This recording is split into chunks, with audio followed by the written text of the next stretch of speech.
Oh my gosh, can you guys hear the lawnmowers outside? If you can, I'm so sorry, but we're gonna do this anyway.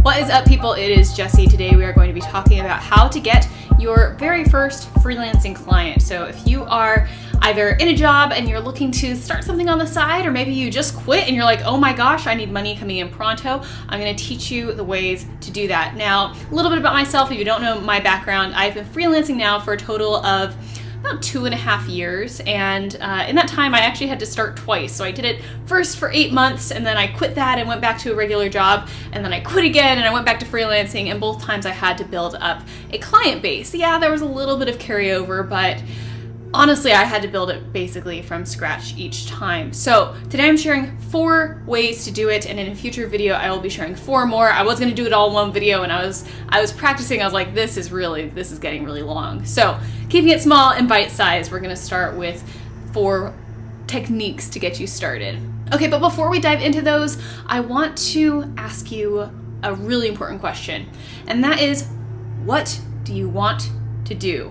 Okay, so this is a simple sounding question, but it's actually really important. It has a lot of different ideas behind it. So first of all, keyword want. What do you want to do? Because so many of us, we think, okay, I want to be my own boss. I just want to quit my job. I'll go find something that I can do. And maybe you know how to write articles, right? Maybe you were writing articles in a previous job, or you've always just been a good writer, but you actually don't really like it. Maybe you really like doing design work of some kind. Well, let me tell you that you are starting from scratch here. Even if you've been doing, no matter what your past career has been, you're starting from scratch now, and it's important to start out on the right foot. It is better to start off on the right foot than to get 20 miles down the wrong path, right? So no matter what your background is, if you've been doing this for 10 years already, this is your chance to start afresh. So make sure that whatever you choose to move forward with is going to be something that you actually want to do. And with that, let me just set the expectation now, is you don't need to parade yourself as an expert right out of the gate. I think that there is this tendency, if you haven't felt it yet, you will feel it soon, or as you're trying to get clients, you want to show up like, hey, I know what I'm doing, I can do this, like I'm already the best at this. But you don't need to do that. Clients are more than happy to hear where you are in your business and to work with you there. Now, that doesn't mean like, I'm a beginner, I guess I'll give it a try. It's like, no, you show up and say, hey, here's where I'm at.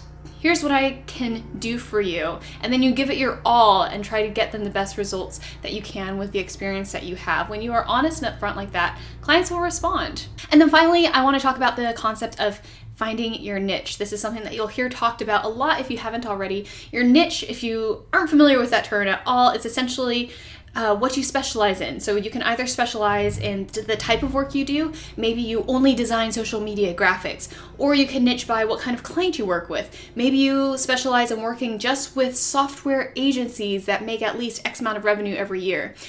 That's what a niche is, and that's how you niche. And while, yes, riches are in the niches, that's a common sentiment, a common phrase you'll hear. That is totally true, but if you're just starting out from scratch, don't worry about that. Focus on, finding an area of expertise, like, hey, I'm a designer who does web design, right? Or I'm a photographer who works in the wedding industry.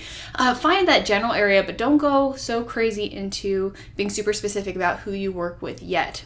Your goal right now is to just get in there, get experience, and start building your portfolio and start getting testimonials. That's what you need to get yourself off the ground. Once you have more demand for your work, that's when you can afford to be a little bit more picky about what kind of work you actually do. So with that out of the way, I want to go ahead and dive into the first way that you can get some clients right out of the gate. And I think that this one is super undervalued because people think they need to do all these big fancy things to get clients, but let me tell you, the number one thing to start with is just announce it to your network. What is your network? It is simply your family and friends. So tell your family and friends what you are doing in your business. And now some of you might be like, hey, I can't really announce it publicly yet. Like, I'm still in a full-time job.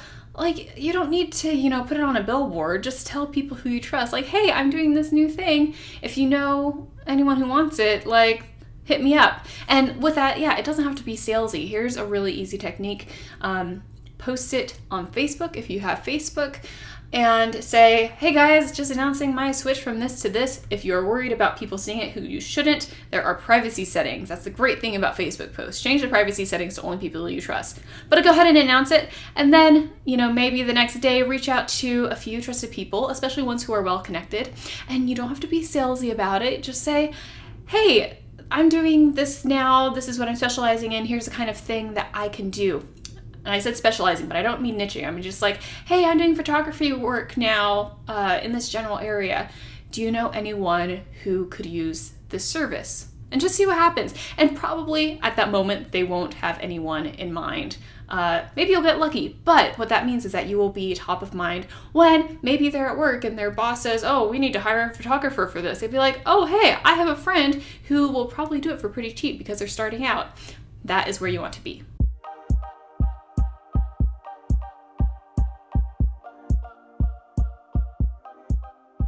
Okay, the next option for getting some of your first clients is websites like Upwork, Freelancer.com, and Fiverr. Now, want to add a huge caveat here because yes, you can get clients on here, but you cannot make your career on here.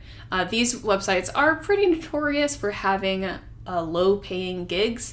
People will think, oh, I'm going to become a freelancer. They'll get on these websites and they'll try to get all these gigs, and then they'll be working hours and hours and never making like practically minimum wage and going, how do people freelance? They freelance because they're not actually on those sites. However, if you are starting from scratch, if you don't have a portfolio, if you don't have any clients, or if you've never had any testimonials at all, this can be a way to get just a little bit of experience.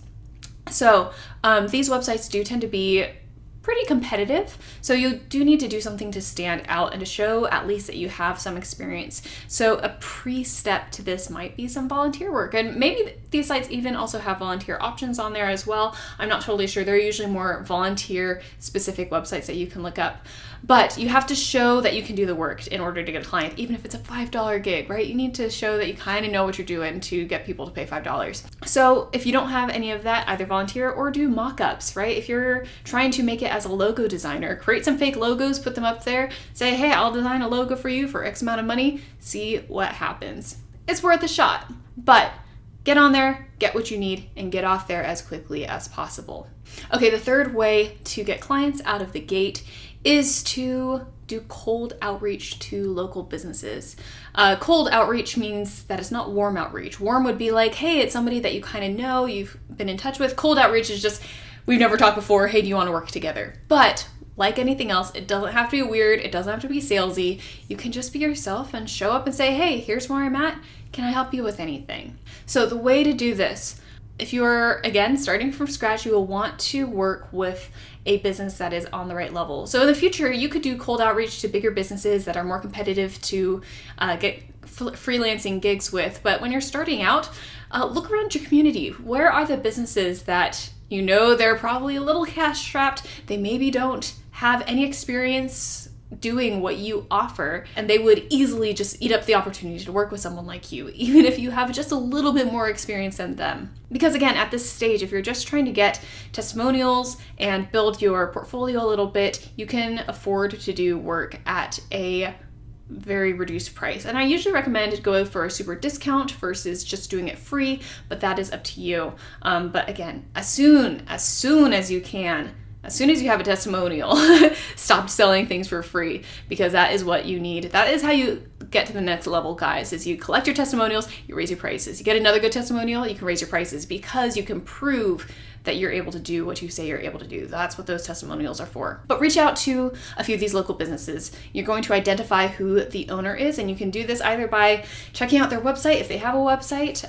You can even reach out to them through LinkedIn if you think they might be active on LinkedIn. And you're just going to send them a short and sweet, to the point email like, hey, start out with something positive about their business. I saw your website and I think it's looking really good. If you're a copywriter like me, you could then say, I'm a copywriter and I have a few ways that I think could really improve the customer's experience on your website.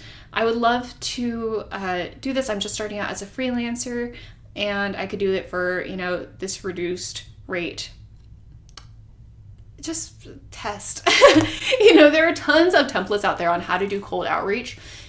give them a try. Just do a quick Google search. But really what it's going to be coming down to is being human and then just testing, right? If you send something and it doesn't get a response, if you send, 2 or 3 of them and you're not getting responses, like, maybe it's time to change tactics. Don't be afraid to change tactics. But start reaching out to people and see what comes back. And specifically for these local businesses, if you are charging a really discounted price or for free, just say, hey, I would love to offer this to you at the discounted rate or for free. And if you like my work at the end, I would love a testimonial, or all I ask for is a testimonial at the end, something like that, so that you can still get that piece that you need to actually start charging. The last way to get clients that we're going to talk about today is to promote yourself on LinkedIn. And LinkedIn is kind of that weird social media network that people hear about that they need to create an account for when they're job searching, but then they ignore all the other times. Let me tell you that in the past year or two, it has skyrocketed. That is not the only purpose for it. LinkedIn has really become a central meeting place for businesses of all kinds. And so if you can build a network on there and be sending your content out there, it has a much better chance of getting in front of potential freelancing clients. Because really, as a freelancer, most of the time you're going to be working with businesses, right? LinkedIn is for businesses. And unlike Facebook, where your posts are only seen by friends, when you post on LinkedIn, it has a chance to be seen by your friends of friends, and that is how your network grows. So here's what you do on LinkedIn. All you have to do is to start showing your expertise in posts. So create a post on LinkedIn, maybe 2 to 4 paragraphs long, that just teaches one thing that is specific to what you offer. And it could be something that you just learned. Again, if you are starting out, this is going to be a little bit a learn as you go kind of thing, but your goal is just to make sure that you know more than your clients, right? That's why they hire you, is to do something that they can't do. But just teach something.